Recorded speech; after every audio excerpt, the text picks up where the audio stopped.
আল্লাহর প্রিয় বান্দা বান্দি লক্ষ্য করুন, কোন আল্লাহর বান্দা বান্দি যদি রাতের বেলায় ঘুমানোর পূর্বে আরামের বিছানায় যাওয়ার ভয়ে, জাহান্নামের ভয়ে, পরকালের ভয়ে, আখিরাতের ভয়ে আল্লাহর বান্দা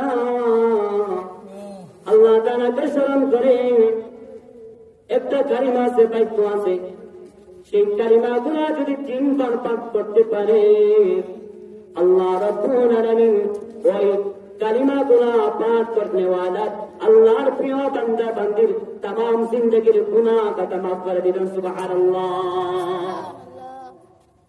হাদিস শরীফের মধ্যে রয়েছে ওই প্রিয় বান্দা বান্দি যদি গুনাহ এত বেশি হয়, সমুদ্রের ফেনা পরিমাণ যদি গুনাহ হয়, পাহাড় পরিমাণ যদি গুনাহ হয়, এমনকি পৃথিবীর মধ্যে যত ফোঁটা বৃষ্টি হয়েছে ওই বৃষ্টির ফোঁটা পরিমাণ যদি গুনাহ হয়, পৃথিবীর মধ্যে যত গাছপালা আছে সকল গাছের পাতা পরিমাণ যদি গুনাহ হয়, পৃথিবীর মধ্যে যত বালু কণা আছে সকল বালু কণা পরিমাণ যদি গুনাহ হয়, আল্লাহর বান্দা ঘুমানোর পূর্বে এই দোয়াগুলা, বাক্যগুলা 3 বার পাঠ করতে পারে।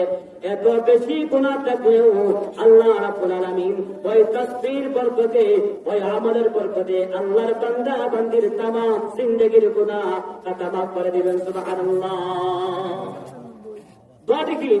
দোয়াটি হলো আস্তাগফিরুল্লাহল আযীম الذي لا إله إلا هو الحي القيوم وأتوب إليه أستغفر الله العظيم الذي لا إله إلا هو الحي القيوم وأتوب إليه لا حول ولا قوة إلا بالله العلي العظيم।